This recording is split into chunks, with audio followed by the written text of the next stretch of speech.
Hey, everybody. Welcome back. I'm Danny, and of course, this is Silent Motive, where we explore the strange, the unsettling, and the chilling mysteries that just don't quit. On today's episode, we are actually going to talk about the murder of Mackenzie Lueck.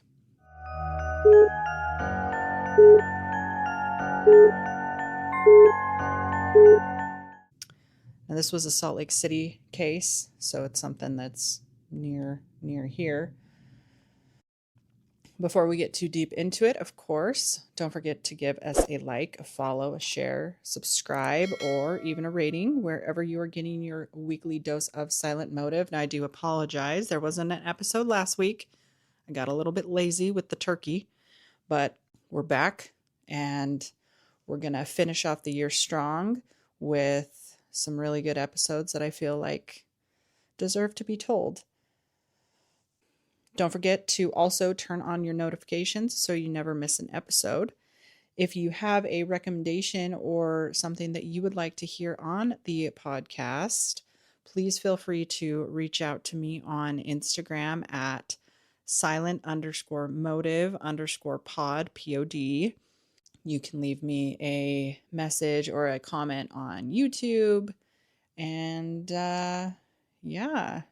Now, of course, go ahead and make yourself a delicious drink and settle in because this one is a wild ride. And of course, you don't want to get caught with your pants down. So I will give my general trigger warning, all the warnings that I can warn you to be warned. Proceed with caution. So tonight's case is one that shook Salt Lake City. It left a permanent fracture in the lives of everyone who loved the young woman named Mackenzie Lueck. Now, if you've been here before and you've been here for a while, you know that this show never starts with the killer. We don't like to glorify the person who caused the harm. We start with the life that was taken, with the person who mattered, with the person that should still be here. So today's episode, we're going to walk through the story of Mackenzie's life, the night she disappeared, the investigation that followed, and the justice that was ultimately delivered. And we're going to do it from her perspective, not his. Like I mentioned, I've got my general trigger warning, but this episode does include discussions of kidnapping, murder, and some post-mortem desecration. I'll try to keep things as non-graphic as I can, but if it bothers you, feel free to skip out on this episode. If it ever feels like it's too much, it's okay to pause or to step away entirely. So let's start with who Mackenzie was long before her name ever ended up on a headline. When you picture a true crime case, it's easy to see a photograph and forget there was ever an entire life behind that picture. In every photo of Mackenzie Lueck, you see a young woman who looks bright, a little reserved, and deeply kind. And that isn't just an impression. That's exactly how the people who knew her would describe her. Mackenzie was born on October 31st, 1995 in El Segundo, California, a Halloween baby. Her family joked that she came into the world on a day usually associated with masks, costumes, and scares, but she herself would be the complete opposite of all that. She was warmth, she was softness, she was steady. Friends and family consistently used the same words to describe her: loyal, funny in a quiet way, and deeply thoughtful. She wasn't the person who needed to be the loudest in the room. She was the one who noticed when someone was uncomfortable and shifted closer or cracked a low-key joke or sent a text later to check on them. Growing up, Mackenzie had a strong relationship with her parents. She checked in regularly even when school or life got busy. She was the kind of daughter who would text just to send a picture of something small, a coffee drink, a cute dog, a pretty sky, because she knew that it would make someone smile. Her family remembers her as a glue type person, the one who remembered birthdays, the one who would try to mediate sibling arguments, the one who had the "are you okay?" sense that kicked in when someone's energy was just slightly off. As she got older, that didn't change. She brought that same emotional awareness into her friendships, into her relationships, and into the way that she moved through the world.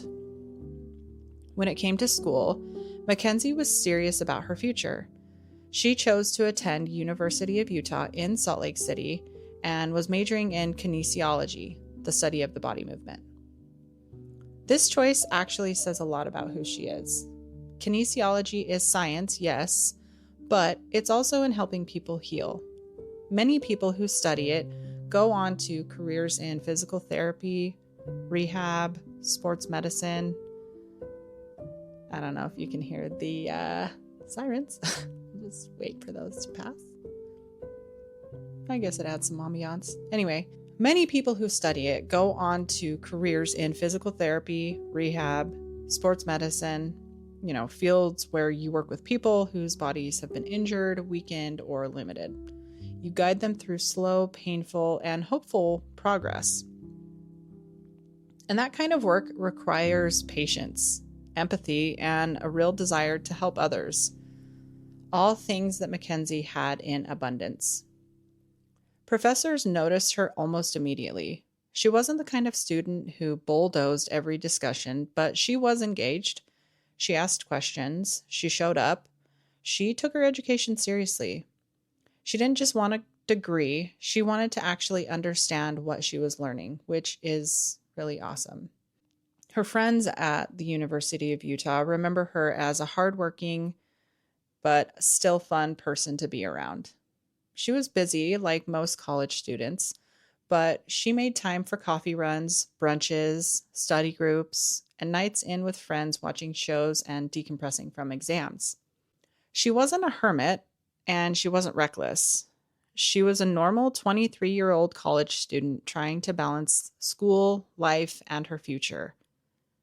And she stayed connected to home. That part never changed. One deal that becomes incredibly important later is how consistent she was about communicating with her family. Mackenzie would text her mom regularly. She didn't just vanish for a few days and drop off the grid. And that wasn't because her parents were controlling, it's because they had a close relationship. Checking in was normal, sharing updates was normal. She would text, "Landed. I made it home. I'm going out with friends."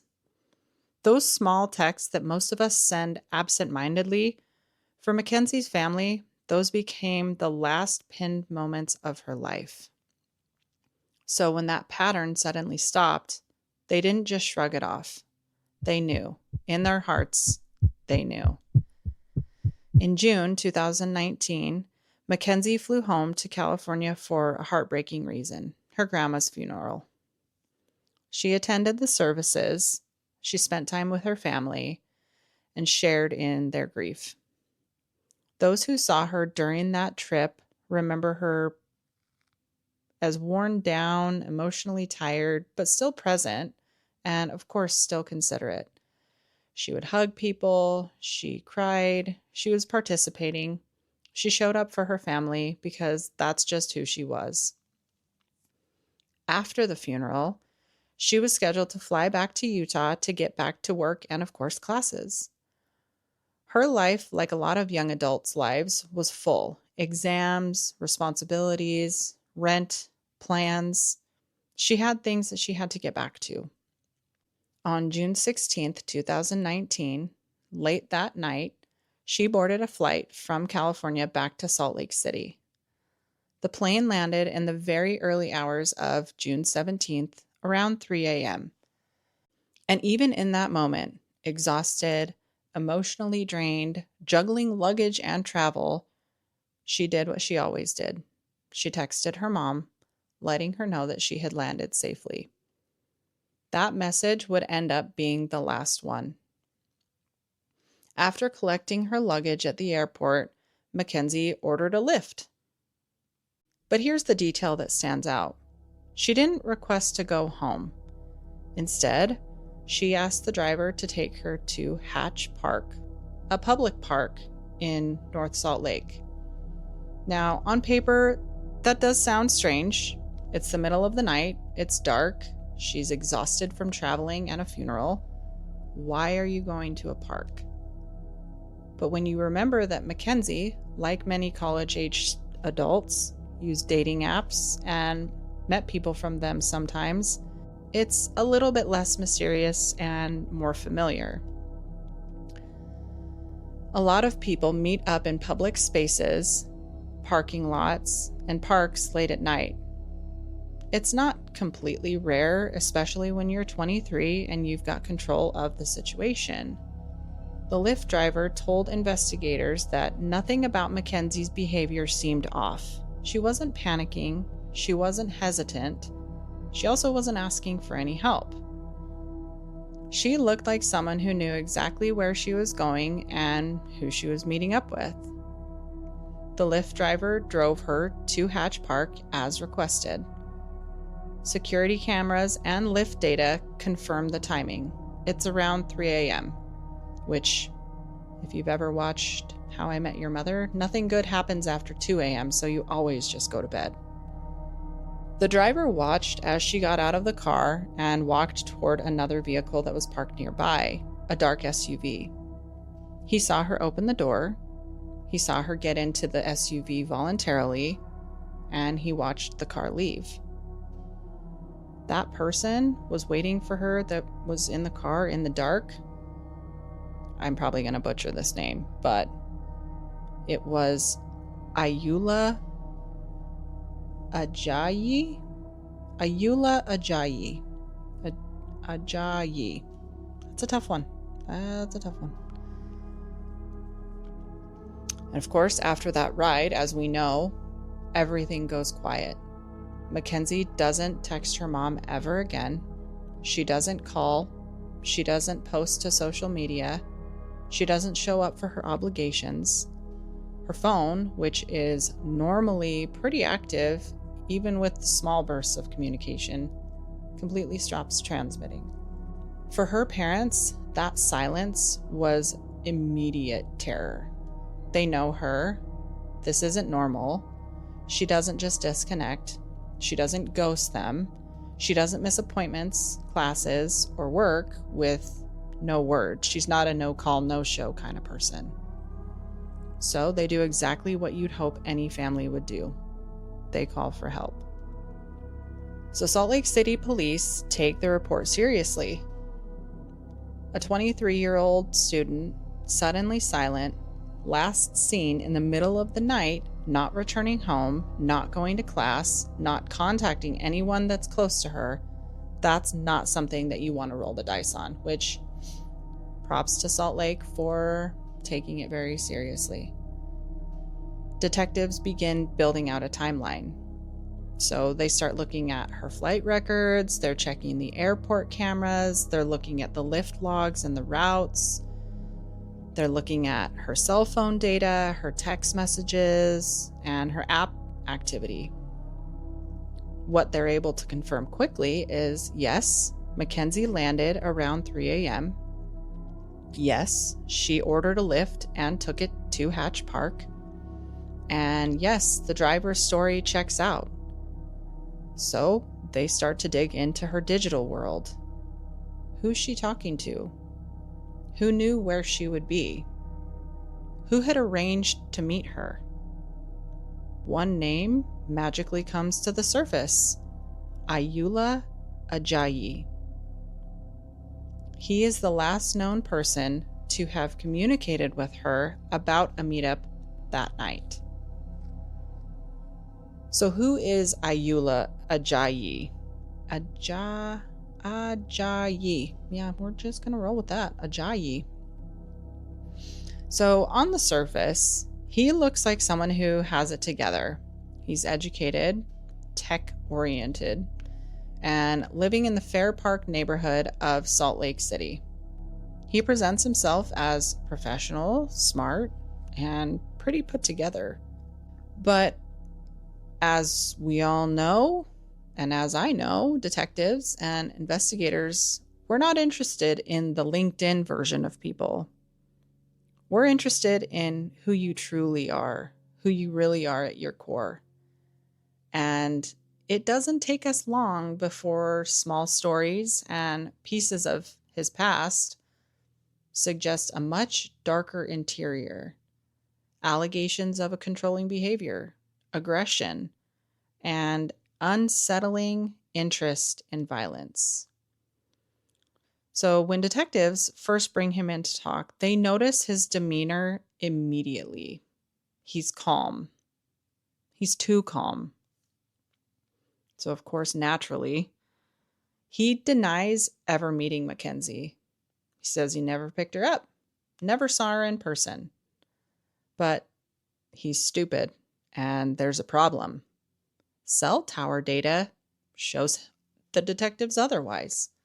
His phone and her phone are in the same place at the same time around 3 a.m. at Hatch Park. So, obviously, that's the first big crack in his story. As detectives push, Ajayi's story shifts. He adjusts just really small details. He kind of backtracks a little bit. He clarifies in ways that honestly only make things worse for him. One of the cardinal rules in any investigation is the truth doesn't change, only lies do. At the same time, while investigators are working the digital angles, they're still talking to people in Ajayi's neighborhood. And that's when things get even darker. Neighbors in the Fair Park area tell police about a fire that Ajayi's backyard had that night right around the time Mackenzie disappeared. And it wasn't a small, cozy fire, not a couple of logs and some s'mores. A huge fire.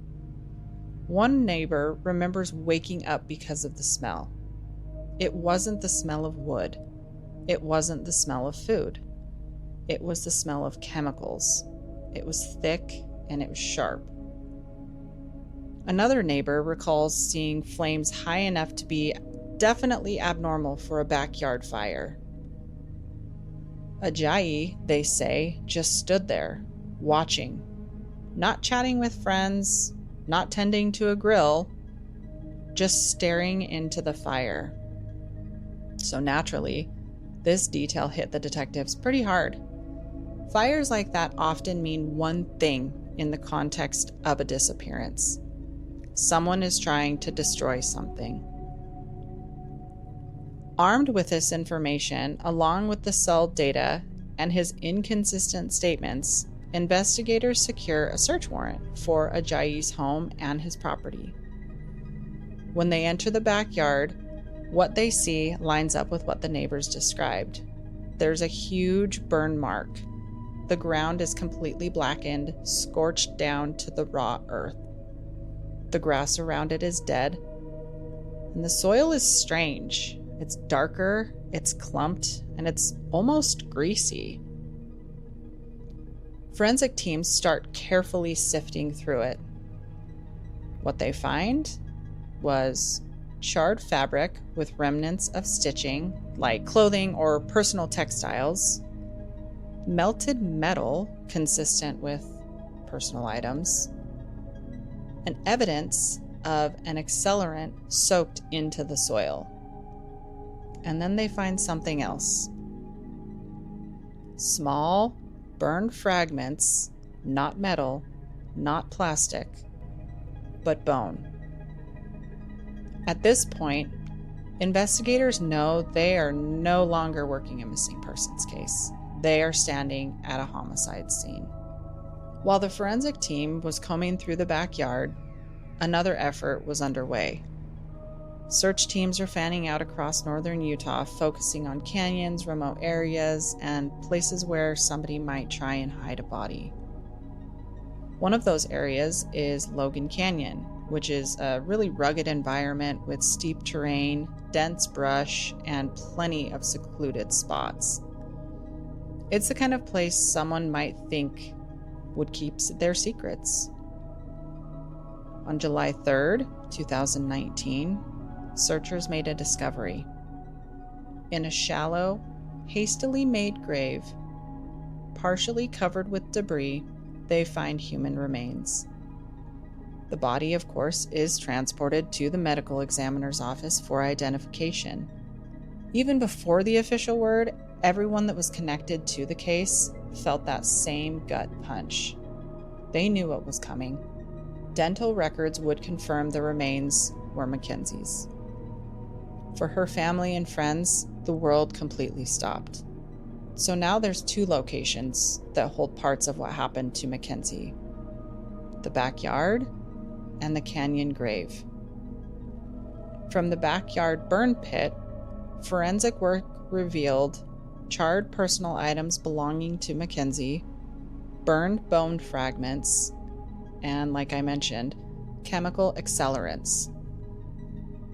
From the grave in Logan Canyon, the medical examiner determined Mackenzie was killed shortly after she met Ajayi.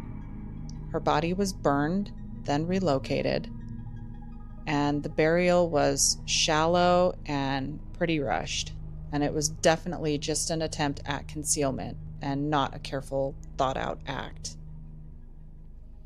So when you combine this with her last known movements, the Lyft route, the cell phone pings, the communication with Ajayi, and the items recovered at his home, a pretty clear picture emerges. Ajayi didn't just stumble upon Mackenzie. He didn't panic and make a split-second decision. This was deliberate, this was intentional, this was planned. And it was executed with chilling calculation. The search of Ajayi's house reveals even more disturbing details. In the basement, investigators found plastic sheets, rope, a mattress that appeared to be recently cleaned, and areas of the carpet that had actually been cut out. They also found a strong odor of cleaning chemicals and bleach. Now, Ajayi's digital history, they uncovered violent-themed searches, discussions, and fantasies centered around control, domination, and harm, which is actually a pretty common search these days that they're finding in pornography-related things, is control, domination, and harm, which is actually really scary. They also found queries related to disposal and missing persons. Now, naturally, these are not the search patterns of someone who is blinded by some just random event. They're the behavior of somebody living in a very dark mental space for a long time before this crime ever happened. And then another story comes forward. As Mackenzie's case hits the news and Ajayi's name circulates, a woman who had crossed paths with him before actually recognizes him and comes forward. She goes on to tell investigators that months earlier, Ajayi had invited her into his home. Once she was inside, he allegedly became aggressive and physically violent. She describes fighting her way out and escaping. At the time, she hadn't reported it in a way that led to anything, but now, seeing his face associated with the missing woman, she realized just how dangerous he was. Her statement actually helped prosecutors understand something crucial. Mackenzie's murder wasn't a one-off snap. It was an escalation. He had a pattern. He was testing the boundaries and pushing the limits and seeing what he could get away with. This time, he believed he'd eliminated the evidence. And as we know, obviously, he was wrong and stupid and a fuck. With the mounting evidence in the backyard, the grave site, the digital trails, the witness statements, and now the second woman coming forward, investigators decide to move in. Ajayi gets arrested and is charged with aggravated murder, kidnapping, obstruction of justice, desecration of a human body, and any other charges that they could related to the second woman who came forward's assault. Now, in court, he initially, of course, pleads not guilty, but the case against him was too strong. Prosecutors began prepping for trial, and there is discussion of the death penalty on the table. The weight of that possibility, combined with the overwhelming evidence, leads to a shift. Ajayi ultimately agrees to a plea deal. Of course. Story of my freaking life. In October 2020, Ayoola Ajayi stands in court and pleads guilty to aggravated murder of Mackenzie, desecration of her body, and kidnapping and sexual assault of the second woman who came forward. In exchange, prosecutors remove the death penalty option, and he is sentenced to life in prison without the possibility of parole, plus additional time for the other charges, which it's kind of a double-edged sword. The death penalty is looked at in different ways. Personally, in my opinion, like Gandhi said, eye for an eye. It's the idea that he gets to live a life and spend his time in prison until he dies. It's just so unfair. It's so unfair on so many levels because at the end of the day, it doesn't bring her back. It doesn't change what he's done to her. It doesn't change what he did to this other woman. And it can be extremely frustrating as an investigator to get so invested into these cases and do all of this work and hope for justice for the families and hope that the justice that they receive is something in their healing process. But I feel like a lot of times the plea deals that are given are way more lenient than they should be. But as we do know, he will never be a free man again. He will die in prison. But of course, if you're listening to this and thinking, good, that is justice, it's important to recognize the other side of that feeling. And this is kind of what I was just touching on. For Mackenzie's family and friends, justice is something that coexists with permanent loss. There's no sentence that brings her back. There's no punishment that fills the empty seat at holidays or the silence where her voice used to be. In her court, her father actually delivered a victim impact statement that completely broke the courtroom. He talks about who she was and how much they loved her and how their lives have been completely shattered. He tells the world, quote, "Our lives will never be the same. We will miss her every day. She did not deserve this." End quote. That line, "she did not deserve this," sums up the entire case, because she didn't. No victim ever does. In the wake of Mackenzie's death, Salt Lake City and the University of Utah community still grieve deeply. Vigils are held, flowers, candles, handwritten notes appear across the campus. Her classmates, her professors, and her friends, they share stories of her kindness and her dreams. Her case also sparked broader conversations about digital safety and meeting people away from apps. I can't even imagine having to use dating apps or even dating somebody nowadays because of the unknown that is out there. You have no idea who you're meeting on these apps. You have no idea what's going to happen and who this person is.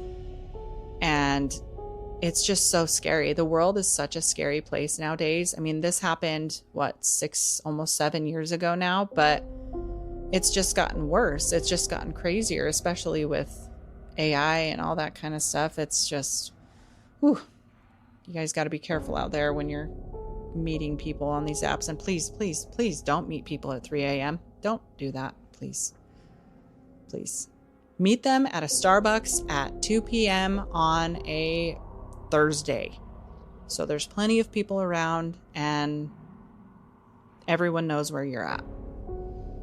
Anyway, like I said, her case would spark a broader conversation about the digital safety and meeting people. So people talk more openly about letting friends know where they are. There's increased awareness around tracking location and emergency contacts.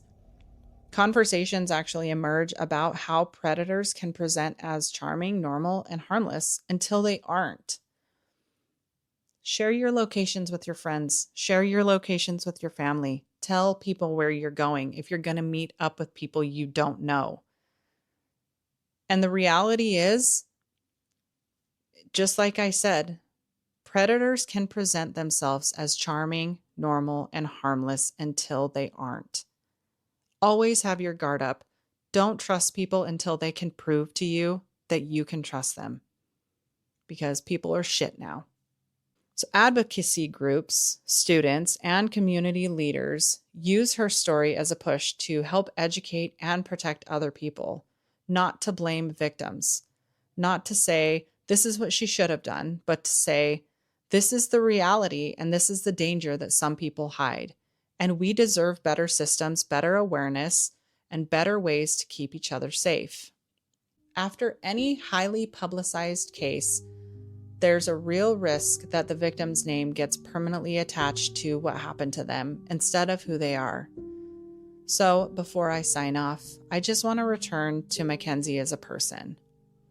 She was a daughter, a sister, a friend, and a student. She was someone who showed up for her family when they needed her, even in grief. She was someone who had plans, dreams, and a long list of some days that she never got to reach. She loved to travel, she loved coffee, being with her friends, and staying close to the people that she cared about. She had chosen a career path based on helping others heal. Her life was not defined by the man who killed her. Her life was defined by the love that she gave, the relationships she built, and the potential that she carried. And every time that we speak her name, we push back even just a little against the attempt to erase her, to reduce her to ash, to bury her in the canyon, and to move on. He tried to erase her and he failed. So naturally, I like to link things in the description, so I will put these resources in there. If Mackenzie's story has, bothered you or brought up any certain feelings, especially around safety, control, or violence, just know that you're not alone. If you are in the United States and you or someone that you know is in an unsafe situation, you can contact the National Domestic Violence Hotline at 1-800-799-7233, or you can text START, START, to 88788. And then the National Sexual Assault Hotline is 1-800-656-HOPE. Like I said, I'll put the resources down in the description for this episode. Now, these resources are confidential and they're also available 24/7. I just want to thank you guys for sitting through this story, for this episode, and for giving your time and attention to remember Mackenzie Lueck. When we tell her story, when we say her name, we keep her from just being a file in a courthouse or a news article. She mattered. She still mattered. So that'll be it for this week's case. Of course, again, thank you for sticking around for another episode of Silent Motive. Just remember, every silence has a motive. If you enjoyed this episode, don't forget to like, share, subscribe, and follow us to enjoy a new episode every Monday where we dive into another modern mystery that blurs the lines between creepy and criminal. And of course, again, if you have any stories or cases that you would like me to do an episode on, head over to Instagram. I do still have the Patreon. I don't really know what to do or how to use it. I'm not very proficient with it. You can do stuff over there. I don't know what it is you can do, but go there. Or you can just go over to YouTube and leave a comment on one of my videos. Anyway, I will get to it and do that episode. Like I said, don't forget to give us a follow on Instagram. I'll have it linked in the description below. And yeah, thanks. Thanks again for listening. As usual, keep it safe, guys.